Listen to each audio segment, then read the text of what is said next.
വിശുദ്ധ ലൂക്ക എഴുതിയ സുവിശേഷം 11-ാം അധ്യായം 1 മുതൽ 54 വരെയുള്ള വചനങ്ങൾ. യേശു പഠിപ്പിച്ച പ്രാർത്ഥന. അവൻ ഒരിടത്ത് പ്രാർത്ഥിച്ചുകൊണ്ടിരിക്കുകയായിരുന്നു. പ്രാർത്ഥിച്ചു കഴിഞ്ഞപ്പോൾ ശിഷ്യന്മാരിൽ ഒരുവൻ വന്നു പറഞ്ഞു, കർത്താവേ, യോഹന്നാൻ തൻ്റെ ശിഷ്യന്മാരെ പഠിപ്പിച്ചതുപോലെ ഞങ്ങളെയും പ്രാർത്ഥിക്കാൻ പഠിപ്പിക്കുക. അവൻ അരുളി ചെയ്തു, നിങ്ങൾ ഇങ്ങനെ പ്രാർത്ഥിക്കുവിൻ: പിതാവേ, അങ്ങയുടെ നാമം പൂജിതമാകണമേ, അങ്ങയുടെ രാജ്യം വരണമേ, അന്നു വേണ്ടുന്ന ആഹാരം ഓരോ ദിവസവും ഞങ്ങൾക്ക് നൽകണമേ, ഞങ്ങളുടെ പാപങ്ങൾ ഞങ്ങളോട് ക്ഷമിക്കണമേ, എന്തെന്നാൽ ഞങ്ങളുടെ കടക്കാരോട് ഞങ്ങൾ ക്ഷമിക്കുന്നു, ഞങ്ങളെ പ്രലോഭനത്തിൽ ഉൾപ്പെടുത്തരുതേ. പ്രാർത്ഥനയുടെ ശക്തി. അവൻ അവരോട് പറഞ്ഞു, നിങ്ങളിൽ ഒരുവന് ഒരു സ്നേഹിതനുണ്ടെന്നിരിക്കട്ടെ. അർദ്ധരാത്രി അവൻ്റെ അടുത്ത് ചെന്ന് അവൻ പറയുന്നു, സ്നേഹിത, എനിക്ക് 3 അപ്പം വായ്പ തരുക. ഒരു സ്നേഹിതൻ യാത്രാമധ്യേ എൻ്റെ അടുക്കൽ വന്നിരിക്കുന്നു, അവന് കൊടുക്കാൻ എനിക്കൊന്നുമില്ല. അപ്പോൾ അവൻ്റെ സ്നേഹിതൻ അകത്തുനിന്ന് മറുപടി പറയുന്നു, എന്നെ ഉപദ്രവിക്കരുത്, കതകടച്ചു കഴിഞ്ഞു, എൻ്റെ കുഞ്ഞുങ്ങളും എൻ്റെ കൂടെ കിടക്കയിലാണ്, എഴുന്നേറ്റ് നിനക്ക് ഒന്നും തരാൻ സാധിക്കുകയില്ല.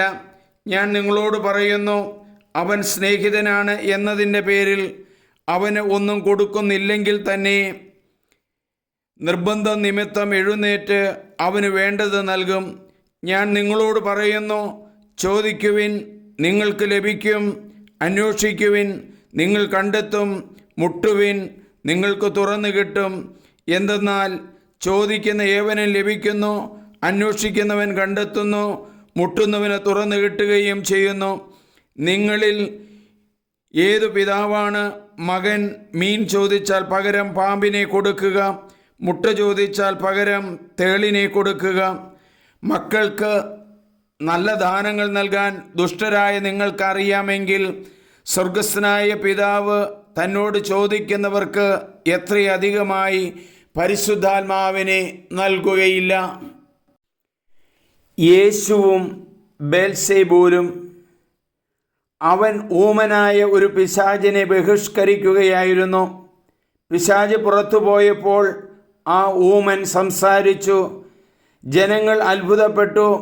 അവരിൽ ചിലർ പറഞ്ഞു, ഇവൻ പിശാചുക്കളുടെ തലവനായ ബേൽസെബൂലിനെ കൊണ്ടാണ് പിശാചുക്കളെ ബഹിഷ്കരിക്കുന്നത്. വേറെ ചിലർ അവനെ പരീക്ഷിക്കുവാൻ സ്വർഗത്തിൽ നിന്നൊരടയാളം ആവശ്യപ്പെട്ടു.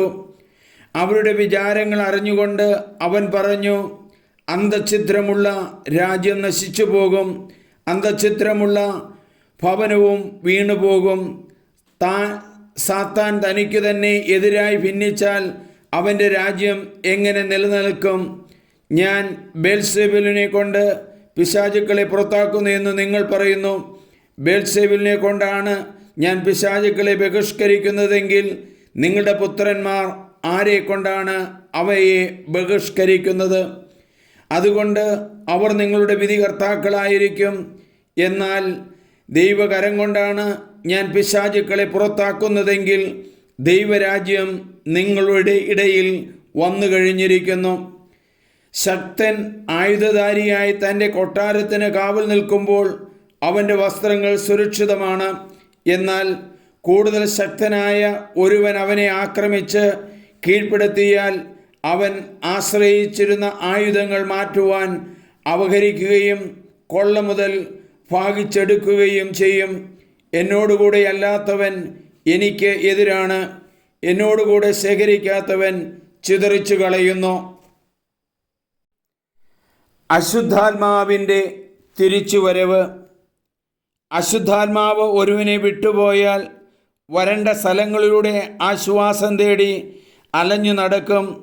കണ്ടെത്താതെ വരുമ്പോൾ അവൻ പറയുന്നു, ഇറങ്ങിപ്പോന്ന ഭവനത്തിലേക്ക് തന്നെ ഞാൻ തിരിച്ചു ചെല്ലും. തിരിച്ചു വരുമ്പോൾ ആ വീട് അടിച്ചു വാരി സജ്ജീകരിക്കപ്പെട്ടിരിക്കുന്നതായി കാണുന്നു.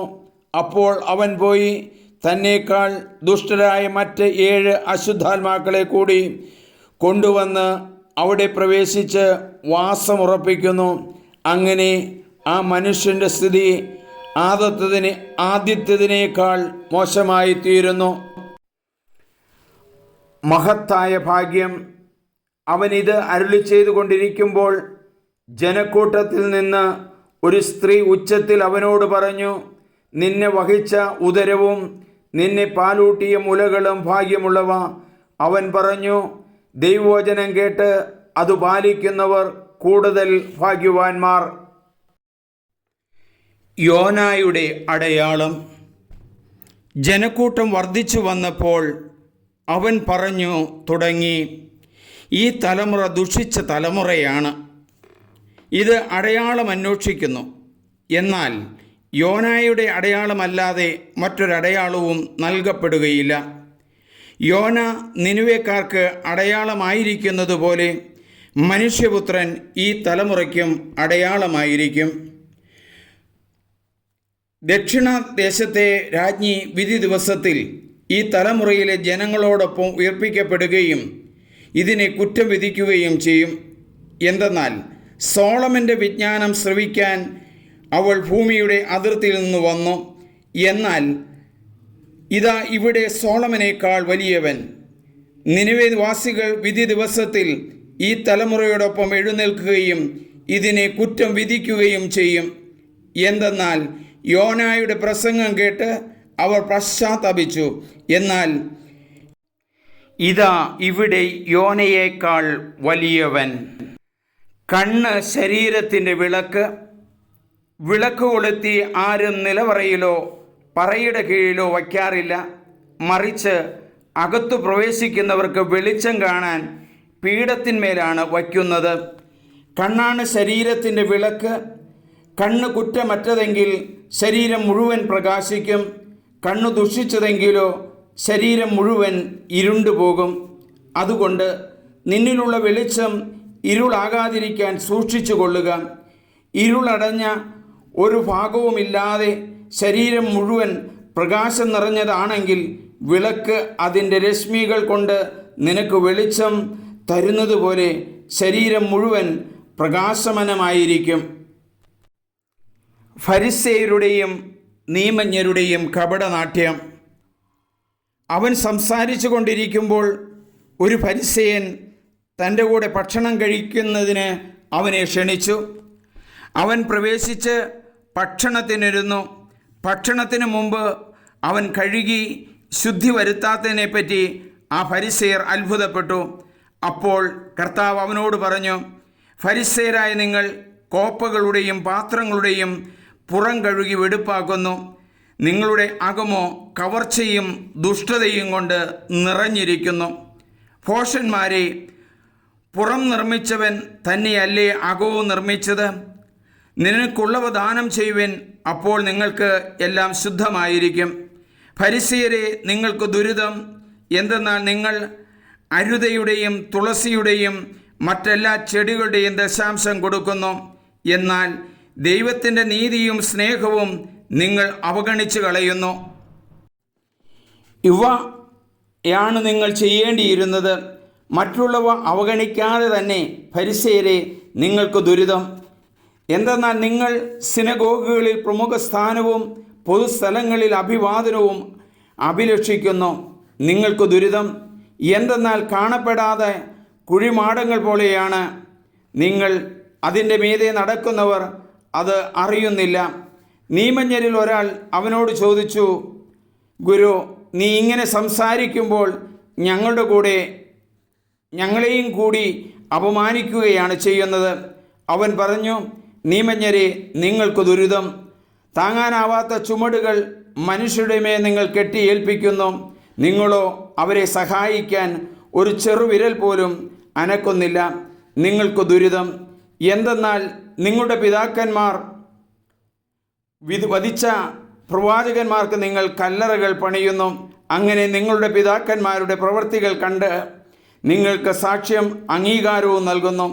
എന്തെന്നാൽ അവർ അവരെ കൊന്നു, നിങ്ങളോ അവർക്ക് കല്ലറകൾ പണിയുന്നു. അതുകൊണ്ടാണ് ദൈവത്തിൻ്റെ ജ്ഞാനം ഇങ്ങനെ പറഞ്ഞിരിക്കുന്നത്, ഞാൻ അവരുടെ അടുത്തേക്ക് പ്രവാചകന്മാരെയും അപ്പസ്തോലന്മാരെയും അയക്കും. അവരിൽ ചിലരെ അവർ പീഡിപ്പിക്കുകയും കൊല്ലുകയും ചെയ്യും. ലോകാരംഭം മുതൽ ചൊരിയപ്പെട്ടിട്ടുള്ള സകല പ്രവാചകന്മാരുടെയും രക്തത്തിന് ആബേൽ മുതൽ ബലിപീഠത്തിനും വിശുദ്ധ സ്ഥലത്തിനും മധ്യേ വെച്ച് കൊല്ലപ്പെട്ട സക്രിയ വരെയുള്ളവരുടെ രക്തത്തിന് ഈ തലമുറ ഉത്തരം പറയേണ്ടി വരും. അതെ, ഞാൻ പറയുന്നു, ഈ തലമുറയോട് അത് ആവശ്യപ്പെടും. നിയമജ്ഞരെ, നിങ്ങൾക്ക് ദുരിതം! നിങ്ങൾ വിജ്ഞാനത്തിൻ്റെ താക്കോൽ കരസ്ഥമാക്കിയിരിക്കുന്നു. നിങ്ങളോ അകത്തു പ്രവേശിച്ചില്ല. പ്രവേശിക്കാൻ വന്നവരെ തടസ്സപ്പെടുത്തുകയും ചെയ്തു.